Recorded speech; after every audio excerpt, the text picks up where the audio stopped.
આજે બપોરના 2:30 વાગે ગોતામાં રાજપૂત ભવન ખાતે ક્ષત્રિય સમાજની મુખ્ય સંકલન કમિટી અને ભાજપના ક્ષત્રિય આગેવાનો વચ્ચે બેઠક યોજાઈ હતી અને બીજી બાજુ ક્ષત્રિય સમાજની મહિલાઓએ પરસોત્તમ રૂપાલાની ટિકિટ રદ કરવા અંગે અન્નનો ત્યાગ કર્યો હતો। મહત્વની વાત તો એ છે કે ક્ષત્રિય સમાજની આ કોર કમિટીની બેઠકમાં મીડિયાને દૂર રાખવામાં આવ્યું હતું। નમસ્કાર, ગુજરાત જો ટીવીની સાથે હું છું મેક્ષુ ઠાકર।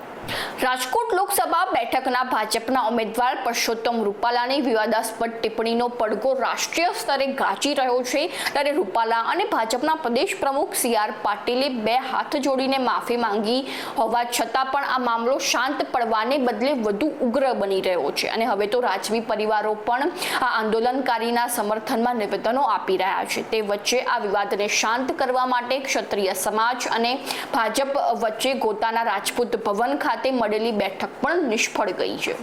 તમને જણાવી દઈએ કે ક્ષત્રિય સમાજ પરસોત્તમ રૂપાલાની ટિકિટ રદ કરવાની માંગ ઉપર અડગ વલણ દાખવી રહ્યું છે અને તેઓ પરસોત્તમ રૂપાલાને માફ કરવા માટે કોઈ પણ ભોગે તૈયાર નથી। તે વચ્ચે ક્ષત્રિય સમાજે મીડિયા સમક્ષ જણાવ્યું હતું કે ભાજપે પરસોત્તમ રૂપાલાની ટિકિટ રદ કરવી જ પડશે અને બેઠકમાં પણ પરસોત્તમ રૂપાલાની ટિકિટ રદ કરવા માટેની ચર્ચાઓ થઈ હતી અને જો ભાજપ પરસોત્તમ રૂપાલાની ટિકિટ રદ નહીં કરે તો અમે અપક્ષ ઉમેદવારી નોંધાવીશું।